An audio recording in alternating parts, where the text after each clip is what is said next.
Hello students, so we are starting with our next unit, that is unit 5 organizing. आपने 4th unit में पढ़ा था management का first function जो था प्लानिंग. प्लानिंग में हम फ्यूचर की एक्टिविटीज़ के लिए सारी चीज़ें डिसाइड कर रहे थे. यूनिट 5 ऑर्गेनाइजिंग में देखिए आपके पास जब हम बात करते हैं आपके पांचों फंक्शंस की, तो प्लानिंग में सिर्फ इतना है कि फ्यूचर के लिए चीज़ें डिसाइड हुई हैं, बट ऑर्गेनाइजिंग उसका नेक्स्ट स्टेप है. ऑर्गेनाइजिंग लेमन टर्म्स में हम बातें करें तो क्या होता है, स्ट्रक्चर तैयार करना, एक सिस्टमेटिक वे में सारी चीज़ें आपके पास काम करना. किसी भी कंपनी का ऑर्गेनाइजेशनल स्ट्रक्चर कैसा है, ऑर्गेनाइजिंग कैसे की गई है, वो बहुत इंपॉर्टेंट होता है उसकी सक्सेस के लिए. अब आपके पास एक लेमन टर्म में तो है इसका मीनिंग कि आपके पास नॉर्मल सा हमने कोई भी चीज़ को एक सिस्टमेटिक वे में रखना है और एक अच्छा सा स्ट्रक्चर बनाना है. अब आपके पास यहाँ पे ये तो हो गया, बट इसका एग्जैक्ट मीनिंग क्या है, मैनेजमेंट में ये क्या इंपॉर्टेंट रोल प्ले करता है, वो सारी चीज़ें हमें यहाँ पे स्टडी करनी है. मैं आपके सामने एक छोटी सी एक टैगलाइन है जो आपके बुक के अकॉर्डिंग, वो मैं आपको एक्सप्लेन करूँगी, फिर इसका meaning, and then we will start with the features of organizing. सबसे पहले आपको पता है ये सेकेंड फंक्शन ऑफ मैनेजमेंट है. अब एक टैगलाइन दी हुई है आपकी बुक में, a poor organization could run a good product into the ground, and that a good organization which has comparatively poor product could run a good product out of the market. Break करके समझते हैं इस पूरी tagline को. कह रहा है कि अगर किसी भी कंपनी की ऑर्गेनाइजेशन है वो पुअर है, अच्छी ऑर्गेनाइजिंग नहीं की गई है, अच्छा स्ट्रक्चर नहीं बनाया गया है, तो वो क्या करेगी, वो एक अच्छे प्रोडक्ट को भी जमीन में ला करके गिरा सकती है. अगर लक्स कंपनी की लक्स जो आपका सोप है उसकी बात करें, अगर उसके लिए ऑर्गेनाइजेशनल स्ट्रक्चर अच्छा नहीं होगा कंपनी का, तो क्या होगा, वो जो लक्स ने एक ब्रांड वैल्यू बनाई है वो मार्केट में जमीन में आने में टाइम नहीं लगेगा, उसको डिक्लाइन होने में टाइम नहीं लगेगा. बट अब दूसरी तरफ क्या कह रहा है कि अगर ऑर्गेनाइजेशनल स्ट्रक्चर किसी भी कंपनी का अच्छा है, तो बेशक से उसका प्रोडक्ट आपके पास पुअर क्वालिटी का हो, बट वो अपने कॉम्पिटिटर को एक टफ कंपटीशन दे करके उसको मार्केट से बाहर निकालने की क्षमता रखते हैं. इतनी कैपेबिलिटी है आपके ऑर्गेनाइजिंग की. तो अब एक और मीनिंग जानते हैं यहाँ पे, ये स्ट्रक्चर है आपका रिलेशनशिप का. जैसे क्या आपके पास हम अगर बात करें कि आप कंपनीज में नॉर्मली देखते हैं सीईओ कंपनी का ओनर है, तो जेनिटर यानी कि आपका जो गार्ड है वो ऑब्वियसली उसके लिए एक सर्वेंट की तरह रहेगा, क्योंकि वो उसके यहाँ पे एक एम्प्लॉय की तरह काम कर रहा है. He is getting paid in exchange of his services. अब वो जब बात करते हैं तो ऑर्गेनाइजिंग में सीईओ टॉप पे और आपके पास आपका गार्ड जो वो नीचे है, सबसे हो गया. अब वो चीज़ क्या है कि काम के अकॉर्डिंग आपकी पोस्ट डिवाइड हुई और पोस्ट के अकॉर्डिंग रिलेशनशिप डिवाइड हो गया. ये तो सीनियर है और आपका जो गार्ड है वो तो आपका जूनियर है. तो आपकी ऑर्गेनाइजिंग यही करती है, स्ट्रक्चर ऑफ रिलेशनशिप आपकी डिफाइन करती है, और आपके पास वही चीज़ें जा करके आगे आपकी मैनेजमेंट को रन करने में हेल्प करती है. तो देखिए आपके पास मीनिंग क्या है यहाँ पे, it refers to the process of defining and grouping the activities of an enterprise and establishing authority relationship among them. अब एक एक फ्रेज को हम ब्रेक करके समझते हैं कि प्रोसेस है. सेम वे अगर हम इसको इंडिविजुअली स्टडी करेंगे तो it is a process, but अगर इसको as a part of management पढ़ेंगे तो वो एक एक्टिविटी है. तो एक प्रोसेस है जिसमें आप क्या कर रहे हैं, आपकी जितनी भी एक्टिविटीज़ आपको करनी है आपकी कंपनी में, उन सभी एक्टिविटीज़ को पहले तो आप डिफाइन करेंगे कि अल्टीमेटली काम करना क्या है. फिर जो सिमिलर नेचर की एक्टिविटीज़ होंगी आप उनको ग्रुप करते चले जाएंगे. अच्छा यहाँ पे सारा काम परचेजिंग का है तो ये सारी एक्टिविटीज़ परचेज डिपार्टमेंट में डाल देते हैं. ये सारा काम प्रोडक्शन का है तो ये सारी एक्टिविटीज़ प्रोडक्शन डिपार्टमेंट में डाल देते हैं. तो वो एक्टिविटीज़ को डिफाइन करना और उनको ग्रुप कर देना आपके पास आपके डिपार्टमेंट्स में.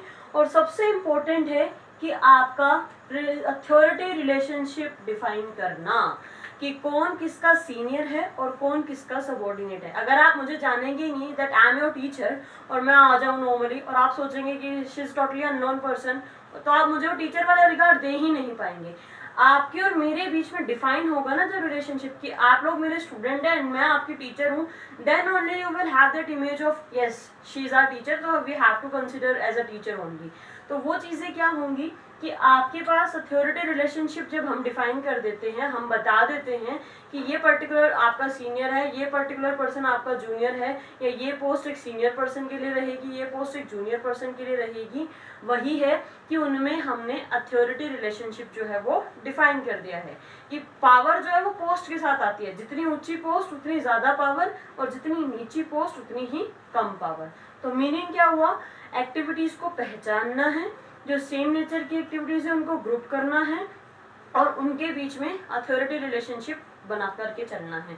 क्या होगा अथॉरिटी रिलेशनशिप बनाने से, कोऑर्डिनेशन प्रॉपर बना रहेगा। कोऑर्डिनेशन 1.4 में आपने मेरे साथ अच्छे से स्टडी किया है कि सिंक्रोनाइजेशन बना रहेगा। जैसे घर में अगर हम एक नॉन बिजनेस एग्जांपल की बात करें, घर में दादाजी सबसे बड़े हैं, दादाजी के बाद आपके ताऊजी, फिर आपके पापा हैं अगर, तो आपको अच्छे से पता है कि आपके लिए या आपके पापा के लिए भाई सबसे पहले दादाजी हैं, फिर बड़े भाई यानी कि आपके ताऊजी हो गए हैं, तो उनको एक प्रोटोकॉल चीज़ों का फॉलो करना होगा। तो वो सारी चीज़ें यही हैं अथॉरिटी रिलेशनशिप कि उनको फॉलो करते हुए चलनी है। तो ये तो हुई आपकी मीनिंग की बात। जैसे अगर मैं एक और नॉन बिजनेस एग्जाम्पल आपको दूँ कि घर जब हम बनवाते हैं तो उसके लिए एक हमने नक्शा बनवा रहे हैं, तो वो नक्शे में क्या है कि कहाँ आपका बेडरूम होगा, कहाँ आपके पास ड्राइंग रूम होगा, कहाँ आपकी किचन होगी, कहाँ लॉबी होगी, वो जैसे सारी चीज़ें हम डिफाइन करते हैं, सेम वे ऑर्गेनाइजिंग में हमें यही करना है। प्लानिंग का काम था क्वेश्चंस के आंसर फाइंड आउट करना, मेंटल एक्सरसाइज है ये डिफाइन करना कि क्या करना है, कब करना है, कैसे करना है, कौन करेगा, उन सारी चीज़ों के आंसर्स फाइंड आउट करना। बट अब उसके लिए एक स्ट्रक्चर तैयार करना है पोस्ट का कि किस डिपार्टमेंट में कितनी पोस्ट रहेंगी, कितने लोगों को आपके पास हम पोस्ट देंगे, वो एक स्ट्रक्चर तैयार करना, एक आपके पास आपका सारा एक मैप तैयार करना, वो सारा आपकी ऑर्गेनाइजिंग में रहेगा। फीचर्स ऑफ ऑर्गेनाइजिंग के साथ स्टार्ट करते हैं। क्या खासियत है आपके ऑर्गेनाइजिंग में, सबसे पहला डिवीजन ऑफ वर्क। आपका organizing process division of work से रिलेट करता है। काम को हम बांटते हैं, उसी के अकॉर्डिंग आपकी पोस्ट डिफाइन होती है कि this particular person is a senior and this particular person is a junior. वो सीनियर सबऑर्डिनेट रिलेशनशिप जो है वो काम के बांटने के कारण ही अराइज होता है।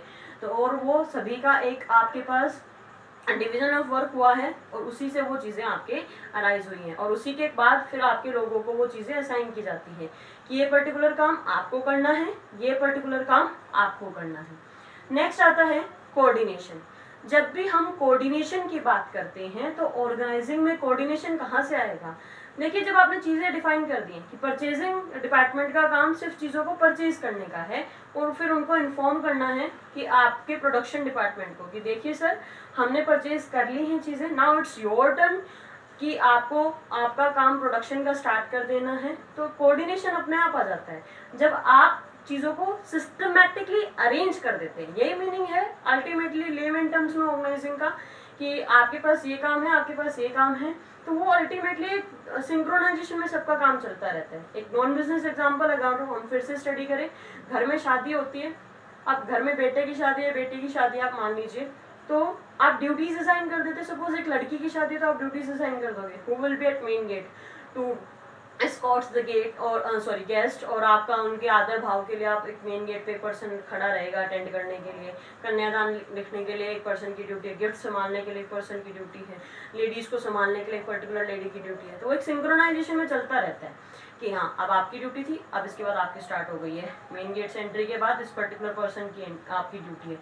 तो वो काम को जैसे आपने बांटा और वो आपने ऑर्गेनाइज कर दिया, सारी चीज़ों को डिफाइन कर दिया सबको, तो वो अल्टीमेटली सब क्या आ जाएंगे, आपसी तालमेल में आ जाएंगे, और वही क्या है आपका कोऑर्डिनेशन। प्लूरैलिटी ऑफ पर्सन्स की जब हम बात करते हैं कि अगर मैं अकेली हूँ तो मुझे कोई ऑर्गेनाइजिंग की जरूरत नहीं है, मैं सारी चीज़ें अपने अकॉर्डिंग करूँगी, मुझे कोई mister X miss Y miss Z से कोई काम नहीं लेना है, तो मैं उनके साथ कोई कोऑर्डिनेशन में नहीं जाऊँगी, वो मेरे ना सीनियर है ना मेरे सबऑर्डिनेट है, I am only the one man army, वो चीज़ें हो जाएंगी। बट प्लूरैलिटी ऑफ पर्सन्स की जब हम बात करते हैं, जब एक पर्सन से ज़्यादा आपके पास लोग हैं तभी तो आपको ऑर्गेनाइजिंग की ज़रूरत पड़ती है, तभी तो आप डिफाइन करते हो कि this particular person will be your senior, this particular person will be your junior, तो वो सारी चीज़ें आपके पास वहाँ पे मैटर करेंगी। नेक्स्ट है कॉमन ऑब्जेक्टिव्स। देखिए, जितने भी लोग यहाँ पे आएंगे, चाहे वो एक आपके पास सीईओ कंपनी का, चाहे आपके पास आपका कंपनी का गार्ड ही क्यों ना हो, आपके पास गेट कीपर ही क्यों ना हो, जितने भी लोगों को आपने काम दिया है, चाहे वो सीनियर है चाहे वो आपके सबऑर्डिनेटेड, मीनिंग देयर बाय जितनी भी पोस्ट आपकी कंपनी में रहेंगी और जितने भी पर्सन उन पे काम कर रहे हैं, उन सभी का एक सिंगल ऑब्जेक्टिव रहेगा, वो रहेगा कि कंपनी के ऑब्जेक्टिव को हमें अचीव करना है। वो कंपनी का ऑब्जेक्टिव आप कुछ भी रख सकते हैं आपकी प्लानिंग में, आपने सेल्स बढ़ानी है या आपने हार्मनी लानी है या अच्छे एम्प्लॉयज को कैप्चर करना है या आपको प्रॉफिट इंक्रीज करना है, it can be anything objective. तो वो कॉमन ऑब्जेक्टिव यानी कि ओनर्स का भी, वर्कर्स भी जो काम कर रहे हैं, सबको इस तरीके से ऑर्गेनाइजिंग करना है, सबको इस तरीके से सिस्टमैटिकली अरेंज करना है कि उन सबका एक कॉमन ऑब्जेक्टिव होता है, वो है कि कंपनी का ऑब्जेक्टिव है वो ही उनको अचीव करना है। नेक्स्ट है organization is a machine of management. अब यहाँ पे जो ये वर्ड यूज हुआ है मशीन ऑफ मैनेजमेंट, ये क्या कहता है इसको समझिए। एक हमारी बॉडी को अगर हम बात करें, ये भी काइंड ऑफ मशीन ही है कि ऊपर 2 आंखें हैं, ऊपर सबसे ऊपर ब्रेन है, फिर 2 आंखें, नाक है, मुंह है, कान दिए हुए सुनने के लिए, हर चीज़ भगवान जी ने आपको डिफाइन करके दी है, एक स्ट्रक्चर डिफाइन करके दिया है। अब आप खाना आंखों से तो नहीं खा सकते हो कि अच्छा लिक्विड है, जूस है, तो चलो आंखों में डाल लेते हैं या चलो कानों में डाल लेते हैं, चलो नोस्ट्रिल के थ्रू ले लेते हैं। अगर एक पर्सन ठीक है, I am not talking about exceptional cases जो कि हम हॉस्पिटल में देखते हैं, वो नहीं। आप कहोगे मैम वहाँ पे तो ट्यूब्स के जरिए नाक के थ्रू जाती हैं चीज़ें, नहीं। नॉर्मल पर्सन की बात करें तो जैसे भगवान जी ने सारी चीज़ें डिफाइन करी, हमारी बॉडी भी तो अल्टीमेटली एक मशीन है। आप खाते हो वो डाइजेस्ट होता है, उसके अकॉर्डिंग आपकी बॉडी में पूरा न्यूट्रिएंट्स जाते हैं, ब्लड बनता है। सेम वे ऑर्गेनाइजिंग में आपने स्ट्रक्चर ही तो बनाया है, कौन सीनियर है कौन जूनियर है। अगर किसी को यही नहीं पता होगा कौन किसका जूनियर है या कौन किसका सीनियर है, तो क्या होगा, ऑर्गेनाइजेशन बिखर करके रह जाएगी, ना कोऑर्डिनेशन होगा, ना कोई काम होगा और ना ही कंपनी के ऑब्जेक्टिव्स अचीव होंगे। तो ऑर्गेनाइजिंग है तो वो आपका मशीन है मैनेजमेंट का। अगर ये 1 वर्ड में आपसे पूछा जाए बोर्ड एग्जाम में, which function of management is known as the machine of management, your answer will be organizing। तो आपको यहाँ तक चीज़ें ध्यान रखनी है। बाकी एक नेक्स्ट टॉपिक जो भी है आपका इम्पोर्टेंस ऑफ ऑर्गेनाइजिंग, वो हम करेंगे नेक्स्ट वीडियोस में। Thank you.